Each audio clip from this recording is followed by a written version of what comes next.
Hey people, it's your boy Mr.Lartz, the Ghanaian shitter, you know the vibes, and you're now listening to Taking Notes with Mr.Lartz. Here we discover the fears and the risks people face while following their passions. My people, regardless, we'll move. Hello, how you doing, Amia? You alright? Yeah, press record. All these technicals, but here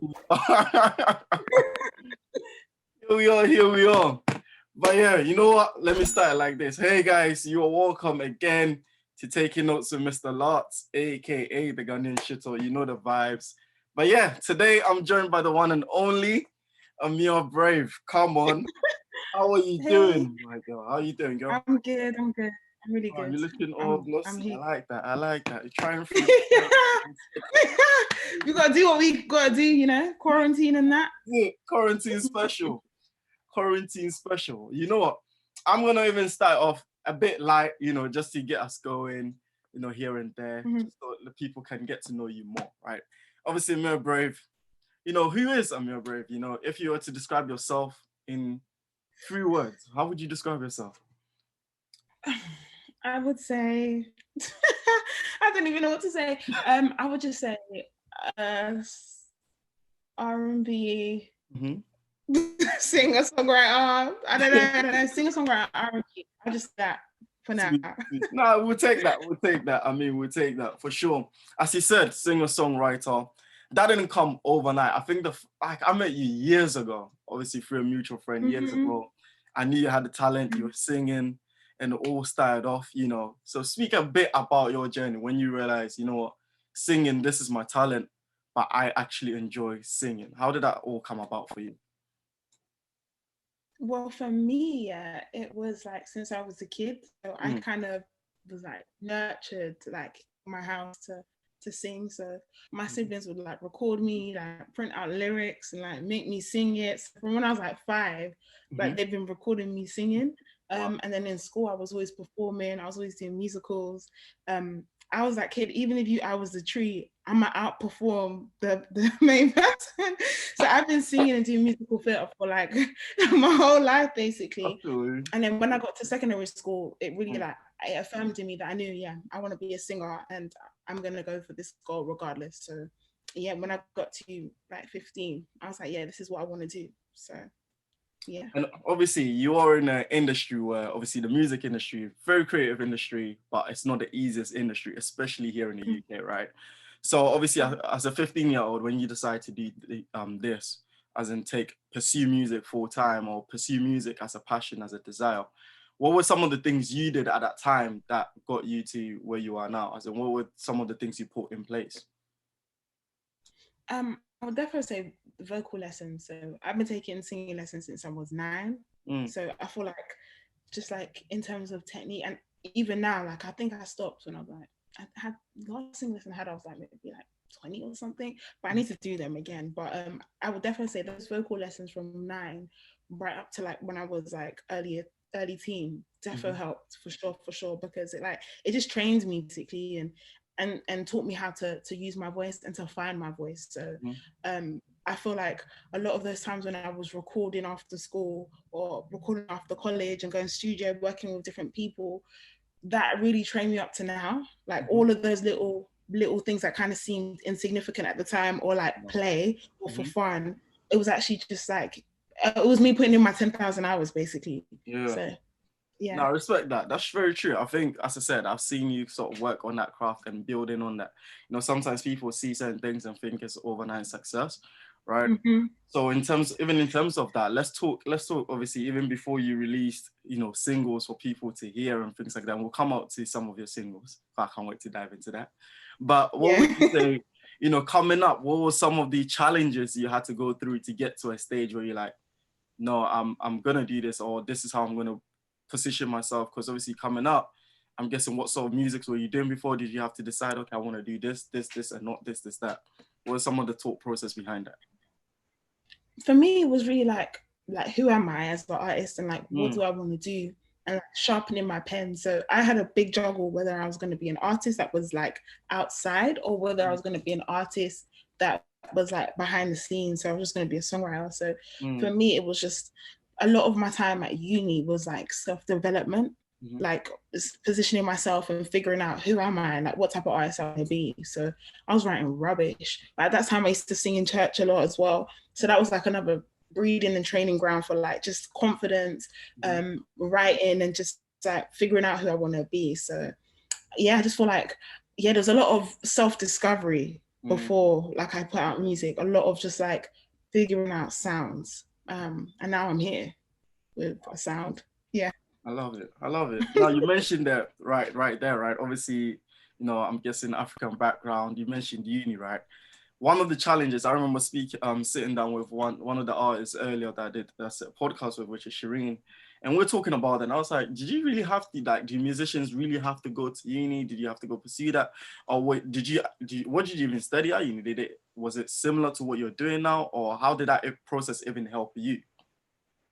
Yeah, I was lucky. Like my parents, they're easygoing, so they're not one of those ones like, oh, you have to be a doctor. Like they're more realistic. They're like, just do it, whatever you do it well, basically. So and because I was performing so young, when I got to college, I was like, yeah, I'm gonna just do musical theatre. What did I do in college? Sugar, something to do with drama, but it was performing arts. That was it. Did performing arts, and then I followed for in uni. I did film and drama, so they were fine. It was just like, as long as you graduate, as long as you go to uni, we don't really mind what you do, so long as you're successful at it. So, yeah, I didn't have that pressure, thankfully.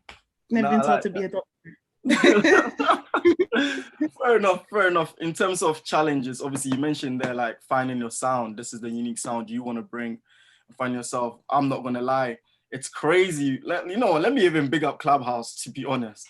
Because Clubhouse is what brought us here, is what's brought us together. Because obviously, for me, I think the last time I saw you was a couple of years back, you know, and obviously to see you again, I was like, wait, you do music now properly? Because I knew that was always a designer passion, right? Obviously, I'm there, I'm just like, cool, I need to take this in. And here I am taking the music. And let me start, first of all, I want to start with your singles, right? And first of all, one of the first singles I saw on Spotify was Young and Misguided, right? Now, talk to me about that. Talk to me about such a personal, such a song, right? Like the tune is a bit. So speak to me about Young and Misguided. What was the thought process behind that? And how did that come about?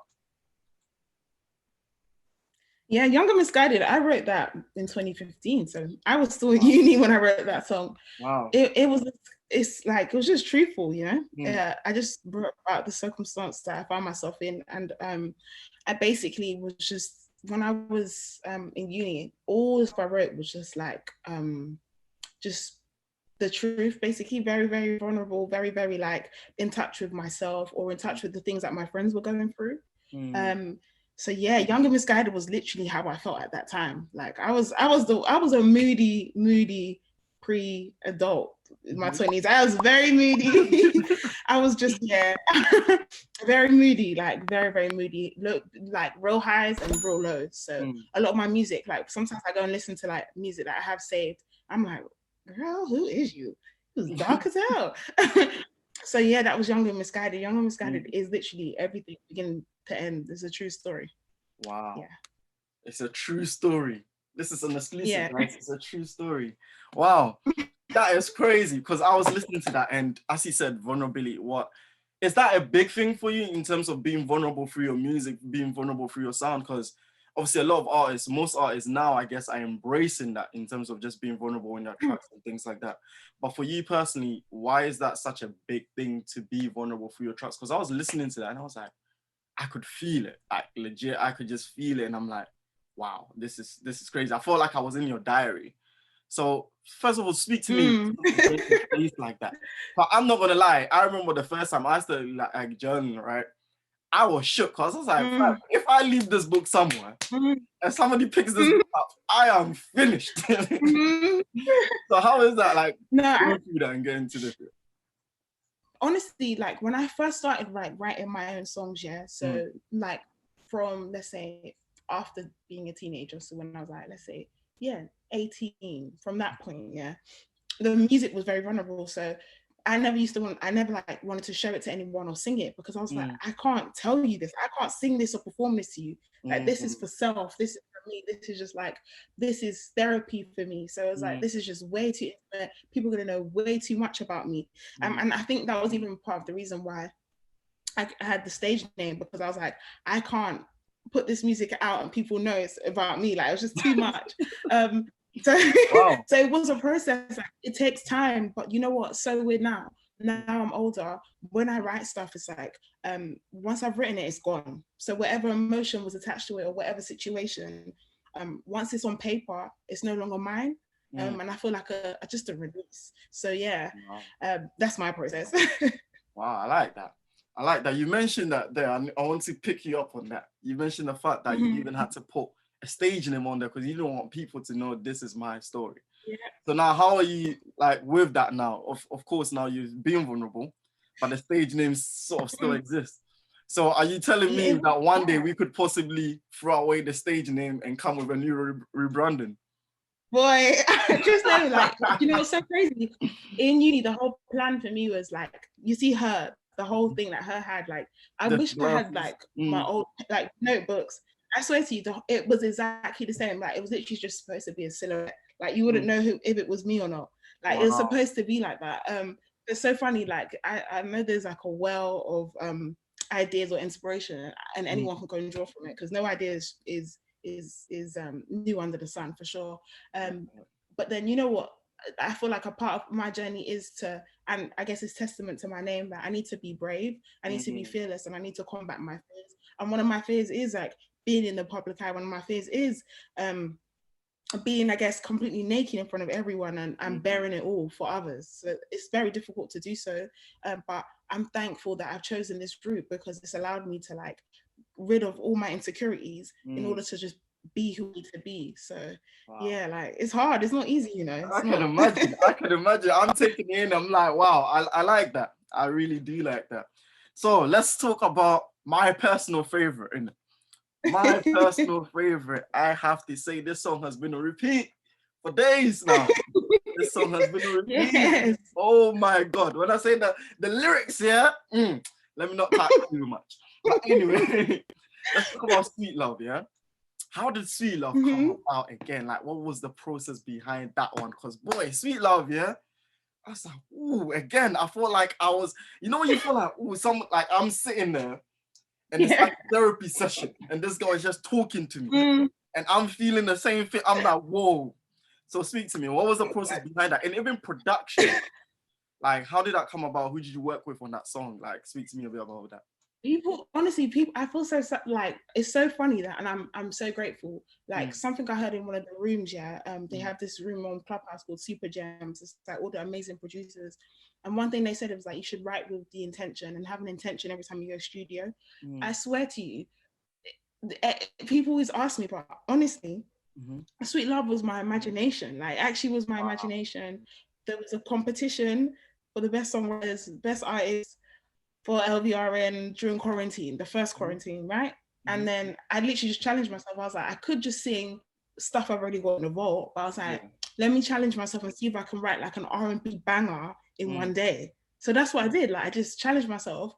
I saved loads of beats on YouTube, so it wasn't complicated at all production-wise. I saved loads of beats, and then I just picked one at random, and I just started writing to it.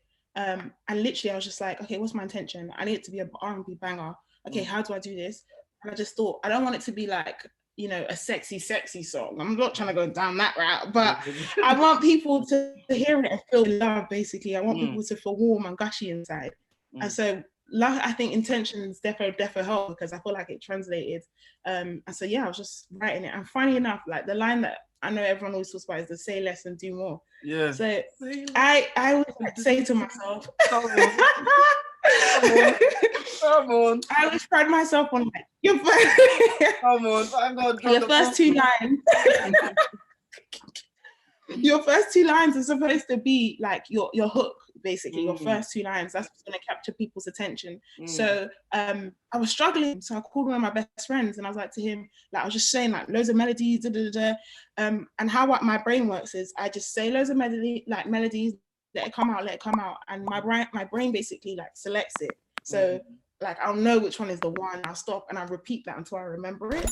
So I'm going through all these melodies and he's like, oh, you're just doing too much, man. Like, just say less.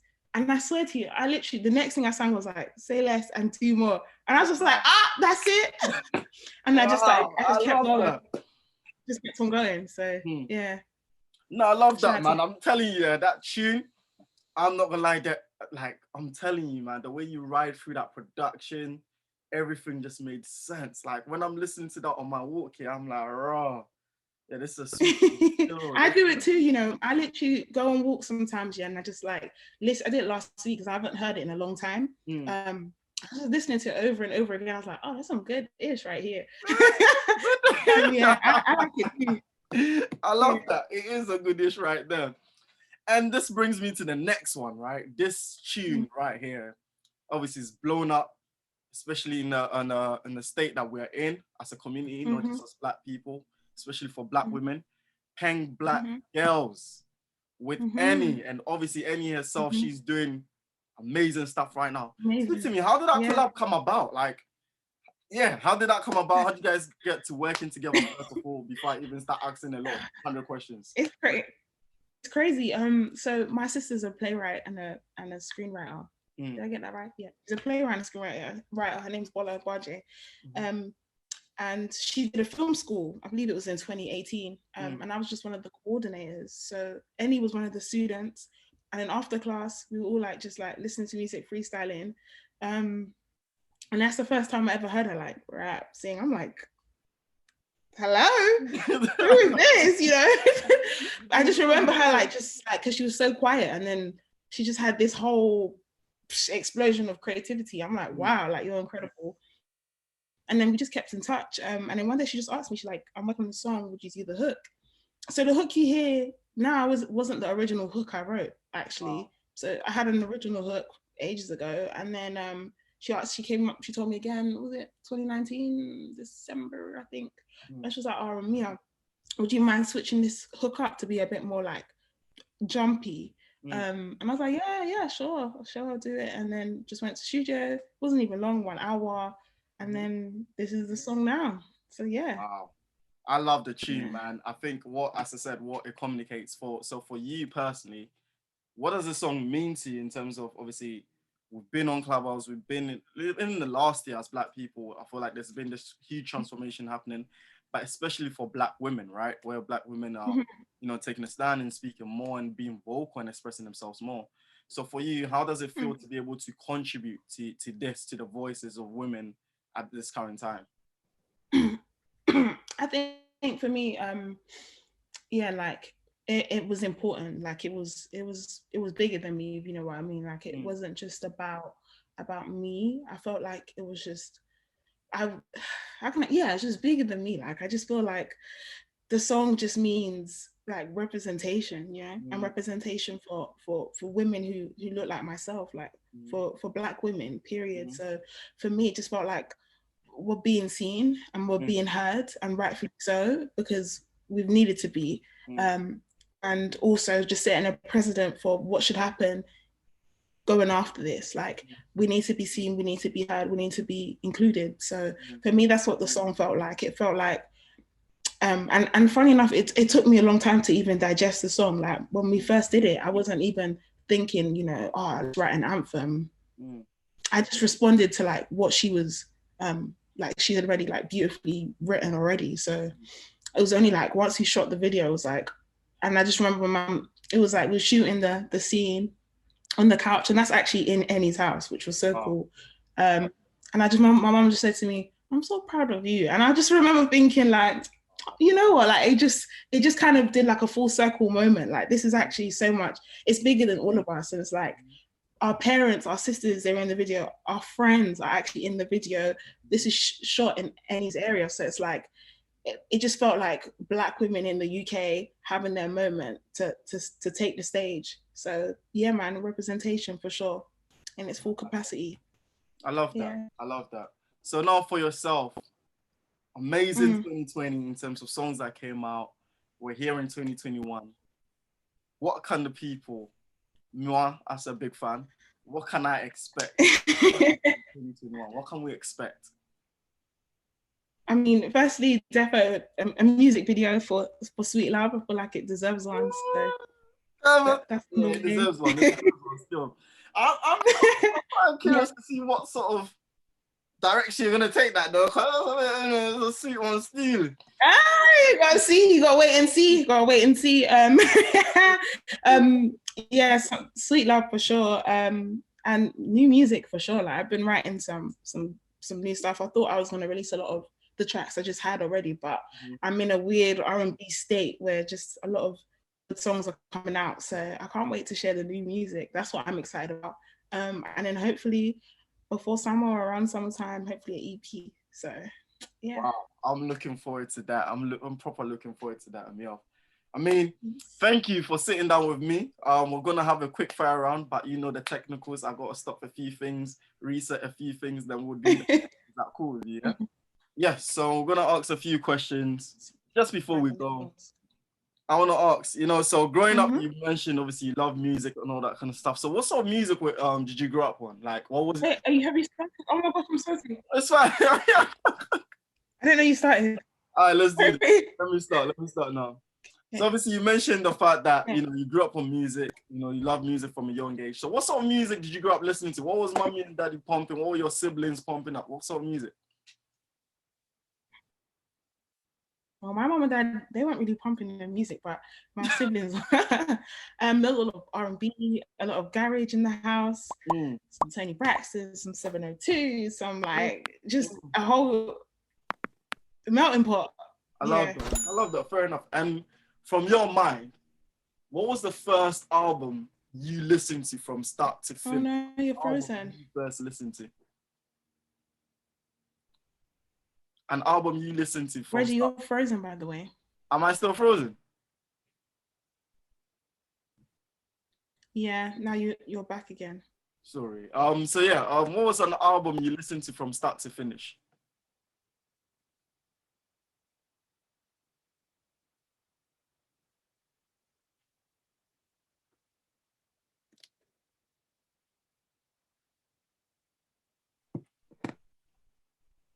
Hello? Are we here? Yeah, now we're back. Okay. Let's try again. I was gonna ask, what was an album you listened to from start to finish? Loads. Confession. The first one you can think of, the first one that you were like, ooh, this album. When I was a kid or now? Yeah, growing up. Yeah, the first album. When I was a kid or now? Yeah, when you were a kid. That pops in my head. Oh my gosh. Not the first thing that's popped into my head was Wizkid. Is it Superstar? What's that first album he had? Superstar. Wavy album still. I'll give you that. That's a lit album. What are you listening to now? What are you currently listening to from start to finish? Don't tell me Wizkid again. Made in Lagos. I've been banging out Lucky Days Painted from top to bottom. Yeah, and a rapper called Sue Surf. He's got a new album. I've been listening to that. I respect it. All right, cool. Before I let you go, I love to do what I call a quick fire round, right? I'll ask you a few things. You don't have time to think. Just the first thing that comes to mind, yeah? This is it. Are you ready? Mm-hmm. So, hair or LMA? All right. Cool. Jojo Smith or Summer Walker? Summer Walker. Ooh. Usher or Chris Brown? Usher. Oh, yeah, that's Usher. Enny or Myra May? Enny. I love that. Wizkid or Burna? Wizkid. I love that. Okay, I love Burna. I'll give you that. And last but not least, I'm gonna go this way. Drake or Chris Brown? Oh, Drake, for sure. I love Chris Brown though, but Drake. I'm a huge Drake fan, so. Fair enough. Yeah. I'll give you that. And see, that's it. Simple, quick fire rounds. That is it. No, thank you so much, Amia Brave, for your time. You know, for the people that don't know you, where can people find you? Or if they want to find you, what's the app? What's the name? Where can we find you? Listen to you. I'm everywhere. Please follow me on Instagram and Twitter at Amia_Brave, and also follow me on Spotify, Apple Music, and most importantly, follow me on YouTube, because we got some new stuff coming out, so I don't need to miss it. Yeah. I'm very much looking forward to that, man. Honestly, again, congratulations on the success so far in 2020. I'm hoping nothing but great success. I'm looking forward to the show, I'm looking forward to the show. I'm there, Lartz, LTD, we are there to host for you. If you need us, we're here for you. Yeah. Host, bring the energy crew out. Let me know, man. I'm looking forward to that. I'm looking forward to the EP you say you have coming out as well. Bro, like, as I said, man, these songs are doing things to me. You understand? They're doing great things. And I know you'll be pumping out more stuff. So thank you so much. Thank you. Thank you. Thanks for your time. Thank you for having me. No, it's a blessing, man. Thank you. Wow, what an episode. Well, I hope you had a good time. I hope, you took some good notes too. And remember, don't be greedy. Share this with your family, your friends, your neighbors, and even your ancestors. Stay tuned for more Taking Notes, Mr. Lartz. And remember, one more thing. We move regardless.